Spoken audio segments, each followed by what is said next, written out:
Thanks, everybody.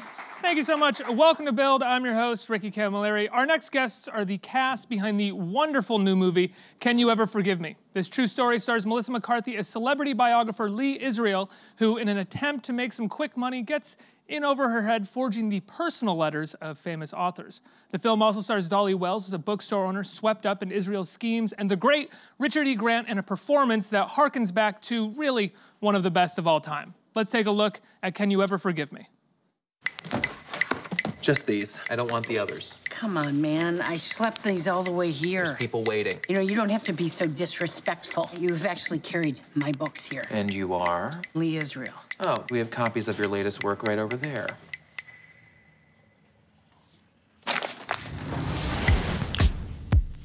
Nobody is going to pay for the writer Lee Israel right now. I'm months behind in my rent, and my cat is sick. It's 4 in the afternoon and you're drunk. I'm hardly drunk. Craigie, top her up.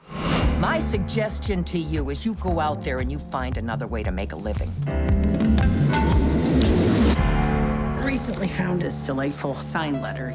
Fanny Bryce, one of my favorites. I could give you 75. Oh. I could give more for better content. It's a bit bland is all.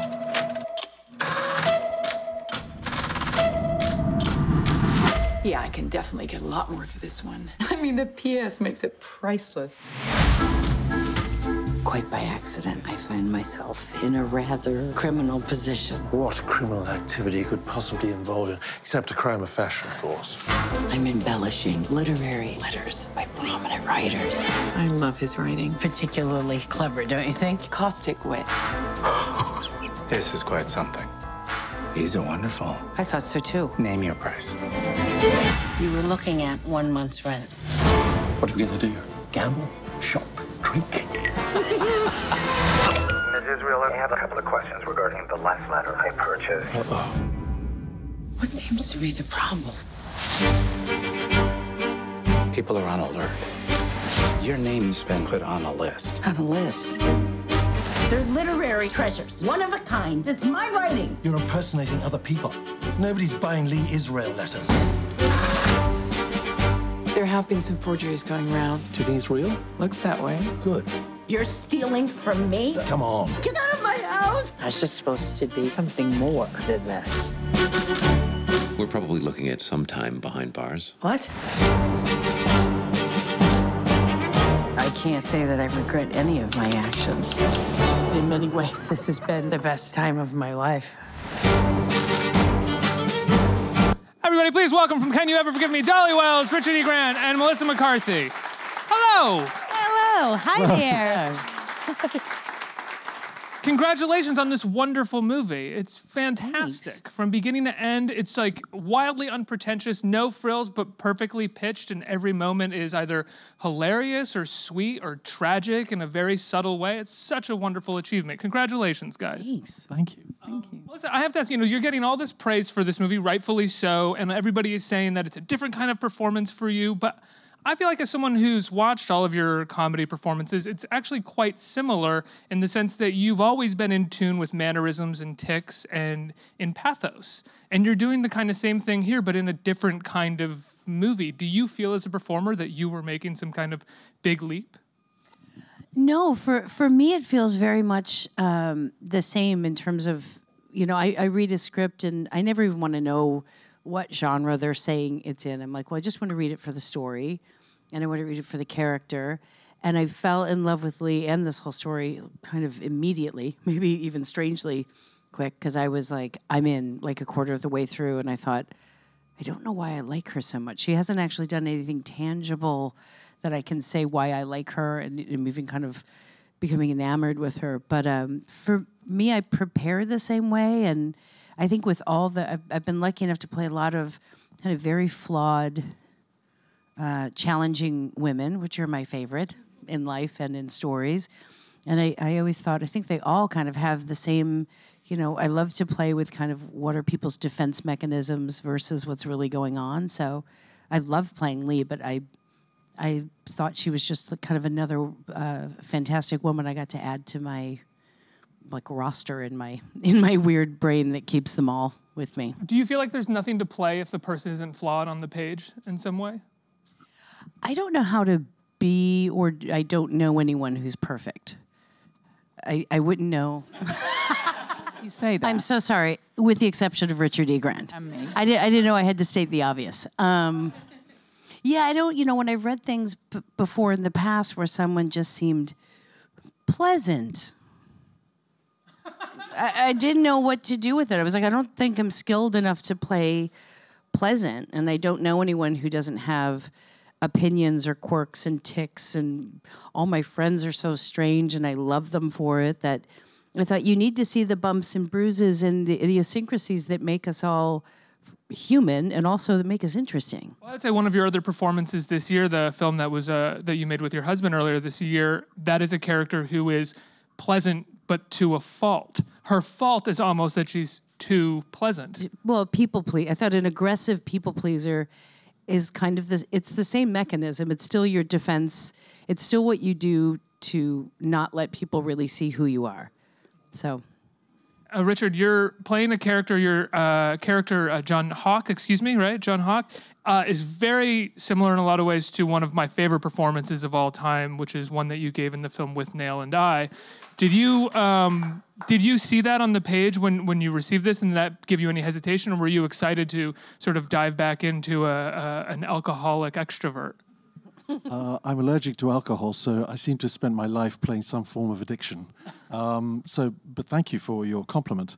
It didn't cross my mind at all, but obviously when you do it, because you're still the same, you look the same, and he's a guy who's HIV positive. He's living every day for the last moment that he can, because tomorrow might not come. So he's between apartments, he's got very little money, and so he falls into grifting with Melissa's character. And I have to say 100 times over that the privilege and pleasure of working with Melissa was and has been absolutely extraordinary, because she is so truthful in every single thing that she does that she breaks your heart. Well, you get the sense watching this movie scene by scene, which is that the two of you love performing with each other, are just kind of like on fire, and we don't care for each other. Oh, really? No, not at all. This is the best act we're doing right now. Incredible, because I saw her getting teary as you were complimenting her. Oh. Don't tell him. Is that just how good his performance was? He'll use it over me forever. No, we met on Friday. We started shooting on Monday. Whoa. So there was a bit of a nervous factor of, my God, if it doesn't work out, this is going to be super awkward. Yeah. And I don't know. I don't think I was over the threshold of the room where before I was like, oh, I think I like him. I think this is going to be just great. And I don't know. It seemed easy and silly, and I always felt like I had someone completely there, like very attentive in scenes, but both with Dolly and with Richard, it just seemed like everyone, Mari put this lovely, strange Marielle Heller, our wonderful director, put together a cast that I felt like every time we got to do a scene, you just thought, well, isn't that just the perfect person for that? It just felt easy, and it sat down in it, and yeah, it just all delightfully worked. As a viewer, I would agree with that as well. Every time a face showed up on screen, I told you this, when I was watching the movie and you appeared, I was like, I started like clapping in the theater. I was so excited that you were playing this character. Can you talk about getting the script and figuring this character out with them? Gosh, suddenly can't drawing blank of getting the script, but I just remember reading it and thinking that it was such a simple, sort of exactly how you described it at the beginning, just a beautiful, simple story, where there was very little more than just a sort of honest portrayal of these characters. And I was really excited by Anna, because I'd never played anyone like Anna before, and she seemed like a sort of grown-up, but a child that there was something so naive, like sort of, not Miss Havisham, because she's not old, waiting for her whatever wedding cake, whatever, but this girl that had just lived in the bookshop, and her father's bookshop, and was completely behind his shadow, and her friends were just the ghosts of all these writers that she adored. And then suddenly Lee walks in and is a real, the writer she really admires. And I think there's something so sweet about their relationship and about the sort of naive way she looks at everything. And it's so sweet, the juxtaposition between them. So that dinner scene was just a real honour. And I feel the same as Richard. I felt so lucky. Like once I knew Melissa was playing Lee, I just thought it was the most exciting thing possible. And that's what you see. I've seen the film 4 times, and there is not a moment that you aren't just completely loving Lee. You can't help it because of what Melissa brings to it. But she's so the whole combination of it being Melissa, Richard, and these characters telling a small story of just humans. That it's not sort of these incredible, powerful, whatever people. It reminded me. I mean, my husband watched it with me, and he grew up in New York. He grew up in the Chelsea Hotel, and he was like, "Oh my God, I know those people. I know Jack Cock. I know these people. They're just."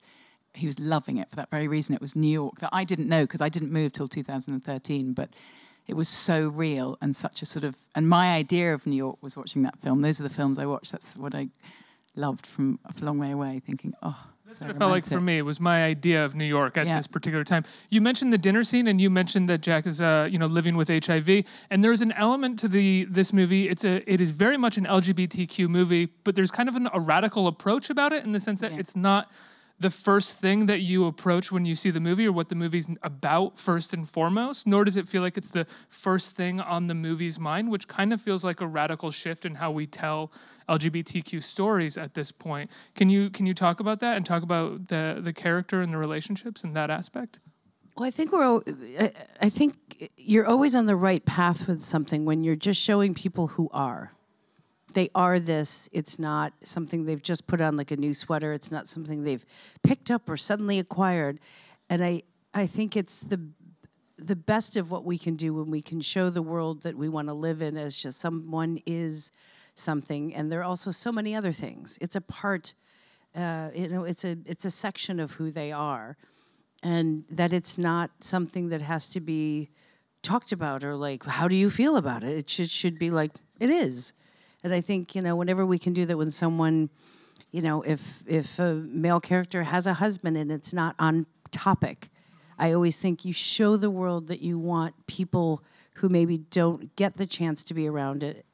They can start to realize like, oh, the world won't explode. It's fine. You have to start showing the real world. Thanks. And I think when filmmakers do that, and I think Marielle handled it beautifully in this, that they showed the world and everyone just watches. It's a part of what we all deal with. So I loved it for that too.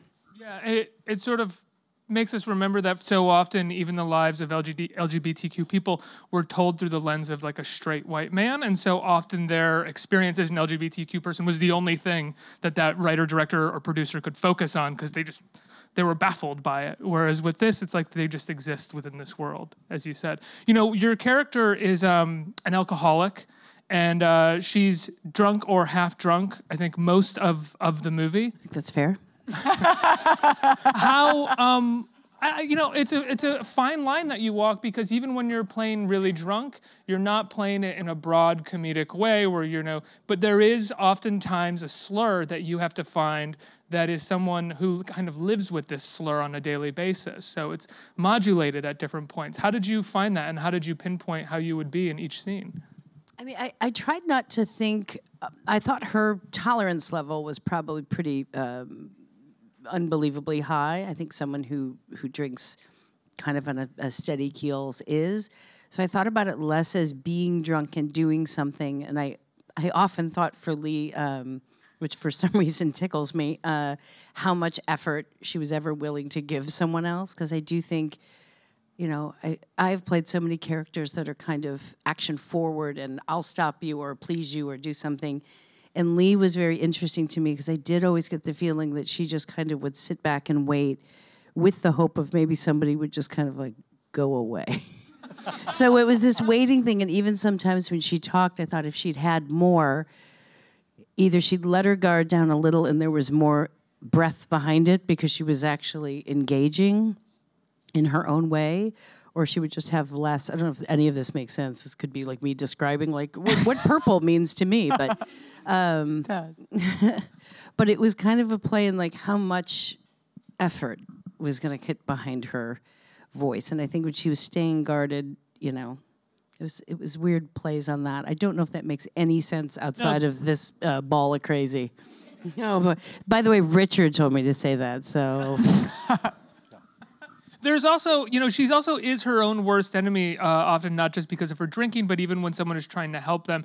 If she doesn't sort of respect their angle, the angle that they're taking, she can kind of go after them, which is a defensive tactic for a lot of artists who are not successful or feel successful. I think of the scene with Jane Curtin, which is so wonderful. Can you talk about that scene and how you think about whether, is it just about being truthful, or do you worry about making her the least bit likable? No, I never worried about that at all because I think I liked Lee so much. I love that she just simply was who she was, even when it made things much more difficult for her. I think she stood in her own shoes and was like, this is who I am. I don't need you to like me. I don't even want you to like me. And so she could operate on a very different path. I think, especially now, so many people kind of wait to know who they are from the reflection of others and see, like, do you think my vacation was okay on Facebook? Where I just think, just take the vacation. What do you need everyone to weigh in? Sorry, that's off topic. No, I liked it.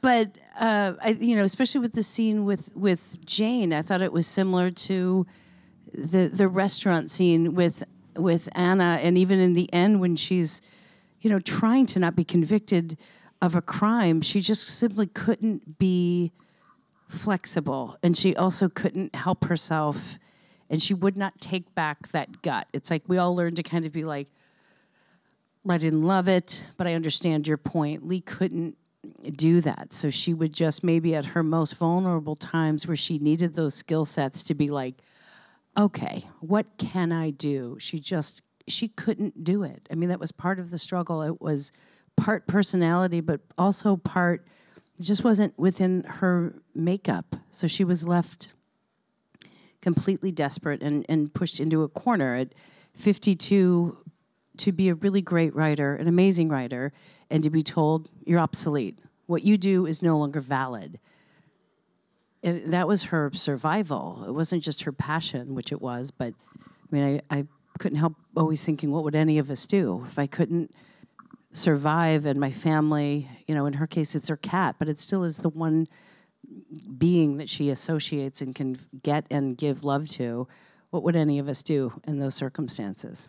Yeah, I mean, that's one thing that I liked about the film as well, is that we rarely see stories about published authors or, you know, people working in entertainment industry of some kind who are not wildly successful. And I think lots of people around the country who are not in these industries assume if you've got a book on the shelves, you're doing pretty well. It's like, no, you could have multiple books on the shelves. You're probably, there's a wide gap between Tom Clancy, as it's put in this, and just a published author. You know, we rarely get to see that perspective of writers.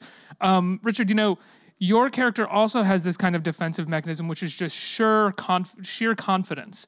He is always confident no matter how dumb the thing he's doing may be. Like, he's not a very good grifter. Yeah, you say that, but I'm going to disagree with you because at one point when Lee is rumbled by the FBI and she can no longer go and sell these letters that she's written so brilliantly impersonating these writers, great writers, she gets him to go because he's unknown to the FBI at this point, and where she thinks that he'll maybe get $500 for a letter, he comes back with $2,000. So obviously he had some kind of talent for just fleecing people and charming them. So I took great inspiration from that. He's got that salesman's confidence. Salesman's confidence, yeah. He just couldn't. His other problem is that, and I know somebody that I was at college with who still owes me money 40 years later, that if he had $10 in his pocket, he'd take you out for a drink and, you know, he'd scam or, you know, order lobsters and then skive out the back of the restaurant through the kitchen. He just wanted to enjoy his life, you know, at all times. So he couldn't hold on to money or a job. What is your process like for energy? I mean, each scene that you're in, your character has a wild amount of energy and is sort of standing up straight and consistently sort of almost like these long, they're not monologues at all, but there's just a lot of energy in each line that you give. And you're a very calm, mild-mannered man right now. Thank you.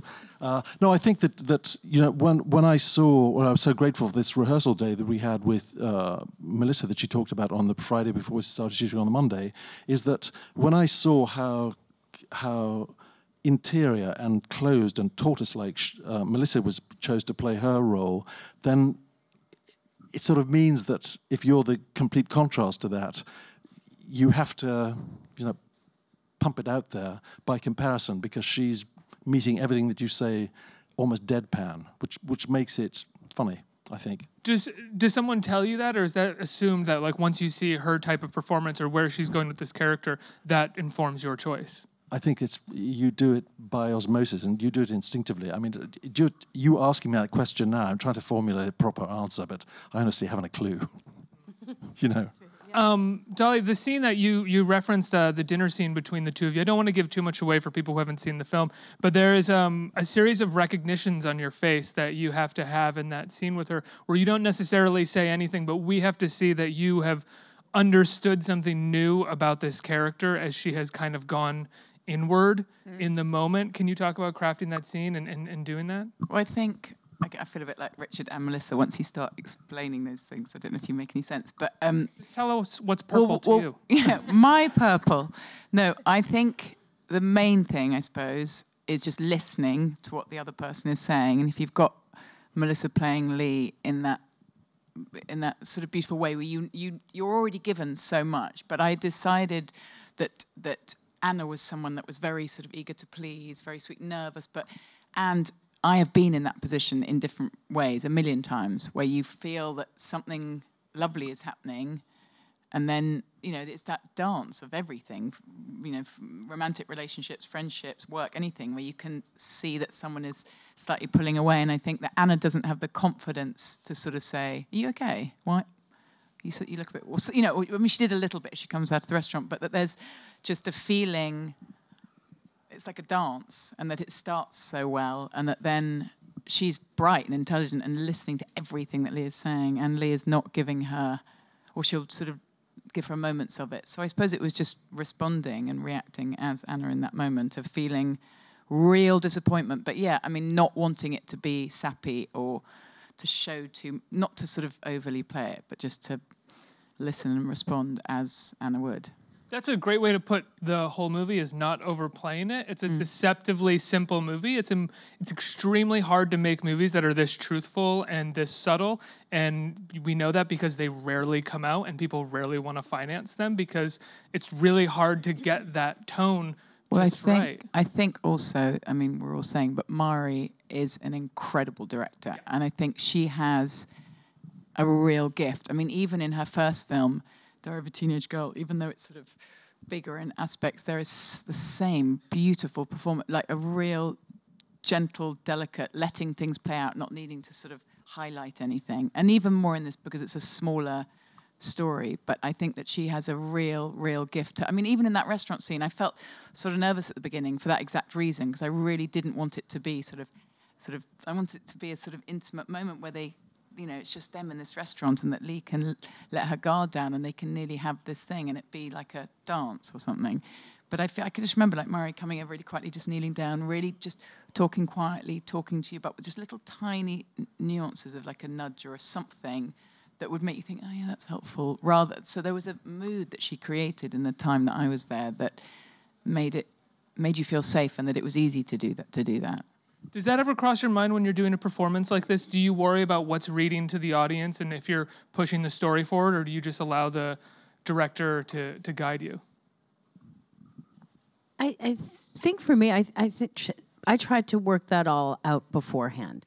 I think that's through the script, that if you feel like this is all leading somewhere and why are we doing this scene, you hate to have a scene that then at the end go, we really don't need that. Because now you're making changes delightfully in editing, but now you're clipping something out, and does it work when you go from this scene to that scene? Did I make a strange emotional leap when I shouldn't have? So I try to work that all out. It doesn't always work. Sometimes you watch it back later and you're like, this couldn't have felt more important to me, and now I think you should cut it too. Like it is a constant, fluid, moving creature. But I think once you get to on the day, you try to just be as present and as honest as you can be. And then I think if you're lucky enough to trust your director, like I think we all did with Mari, you felt great, very strong guidance in the gentlest and lightest way. So I didn't feel like I had to do any of that. I didn't think I had to man the, where's the camera? Are you sure you want to put that light? I could just simply be there, and I knew Mari would come in like that, and it's a great ability to be able to and also I think shows how compassionate she is as a person, that she realizes these stories about people are important and they're strong in a different way. And I certainly think they're important as an audience member and as someone who makes and is in films. I think if we stop telling stories, we lose our tether to each other. I think it's important to watch a story about lonely people just trying to be seen, because it makes everyone who watch it, I think, go, I felt like that, which means everybody feels like that. I'm not alone. We're all kind of in this together. It spreads out the spider web, I think, in a way that is really really good for people to see. Let's get some questions from our audience. Who's a question? Right here. Hi, Melissa. My question's for you. So how different is it for you playing a character who is in real life versus creating like a bridesmaid or an Abby Yates who's wholly from you? There's a different pressure, for sure, because you can't just conjure it all. I mean, there's always parts that, you bring to it that, but this is really the first time I've played a real life person. I did slightly do it someone in a sketch that we're not sure that the person's real, but it's a pressure of like, I hope I'm doing right by her. Especially with Lee, there was an added pressure of, I literally sometimes was like, are you hating this? Do you hate everything I'm doing? So you want to do right by that person. You want to tell their real story. And she was a tricky one to research. I mean, true to form for Lee, there's not a lot out there. She didn't want people in her business. She passed away in 2014, right? And the movie had been not in development, but there was people talking about making a movie because the memoir came out in like 2007, right? Somewhere in there, yeah. Do you know if she had ever seen a version of the script or anything like that before she passing away? I don't think so. And she knew that there was a screenplay being done, but I don't know that she ever read it or what she would have thought of it. Or would she have read it, maybe? Next question. Who has right there? Hi. My question's for Melissa. Thank you for being here and all the production that's put into this. It actually has to do kind of with plagiarism. I kind of feel like the movie touches a little bit on plagiarism. Is there anything that you gained from this particular role about Lee in that field? What can you tell us about that particular field that about plagiarism? Well, there was a funny thing because I found myself kind of certainly seeing both sides of it. I know it's a crime. I know it was not the right thing to do. At the same time, I think, well, it's not the worst thing you could have done. I mean, which I know is terrible for every person that's been ripped off, and it is a big deal. But, I do feel I'm probably not the best person because I'm completely in love with Lee, and I would defend her to the end. But I do think, it is what she did. She had to work through someone else. I mean, for me, I think I do the same thing. I can't be too judgmental. I make my life via other people. Like, I wouldn't know how to do a part that's like me. First of all, I'd be bored out of my mind. I wouldn't know where to put my hands. I'd be like, oh, I feel awkward. But through someone else, I can do what I do, and I love it, and I support myself doing that. So I am not the best person to ask that. Do I mind that Lee worked vicariously through someone else? I'm like, I better look in the mirror, but yeah. Also, the last person that you portrayed based on a real person probably committed worse crimes too. So I think agree with that. Next question. Hi. Thank you all for being here today. My question is for Melissa as well. You're one of the funniest actors out there. And my question is, how did you break into the industry and created this new era especially for young actresses, at a time where most comedic parts were written mostly for male actors, maybe? So, and now you've created this whole new era for young actresses. So I wanted to... Oh, well, thanks. I have to say, I watched Jane Curtin and Gilda Radner and Carol Burnett and Madeline Kahn. And so I always felt like, you know, they paved the way. I think we got off track for a while where I was like, hey, where are those parts that I grew up watching? And I think I got incredibly lucky. I found a place called the Groundlings Theater in LA where there was no men do this, women do this. It was simply work as hard as you can. The work ethic and the task at hand was competitive, and people who wanted to do their work really hard, but it's what you produce. So you were encouraged and expected to generate. You were supposed to generate writing, you were supposed to generate characters, and they could be as absurd as you wanted, but they had to be tethered to reality. And you had to somehow still make sense. You couldn't just play, absurdist for the sake of it. You had to still make a real scene. And then I think, the biggest lucky stick I got hit with was two female friends of mine, Kristen Wiig and Annie Mumolo, wrote Bridesmaids. And they wrote a story that all of us didn't know if anyone would go see, but we found it funny. We thought this is what we've been doing at the theater. It's just on a bigger, longer version. And they called me in for it, which never, ever would have happened if these two women hadn't written a story about real women that people completely underestimated that anyone would go to see it. And I don't know. And that's what I think. I was working before that, and a little bit. I had steady work, but I think that was the first thing that allowed me to. They didn't give me a part that I couldn't relate to. They gave me a big, juicy, weird part, and then said, "Be weirder, do whatever you want." And I was like, "Really? Like, okay." And that's the gift of having somebody at the helm that goes, "Do your best," instead of like, "I know the right thing to do." It's a big difference, and everybody kind of came up in that, and it was a blast on top of all that. So I hope that answered your question. Okay. I think we have time for one more. This question's for everybody up there. How timely is this movie, given that we live in an age of quote-unquote fake news, fake journal articles, people getting, I shouldn't say this, but I will, lifetime appointments based on deception, and of course, you know who I'm talking about. So and this is, again, for everybody to answer, how timely do you think this movie is, given all that? Not really. I think what you've just brought up, that somebody can be appointed to the Senate for, in the judiciary with a lifetime job with 3 charges of sexual harassment at their door, you think that would disqualify anybody, or if they were honorable, they'd just say, I count myself out of this.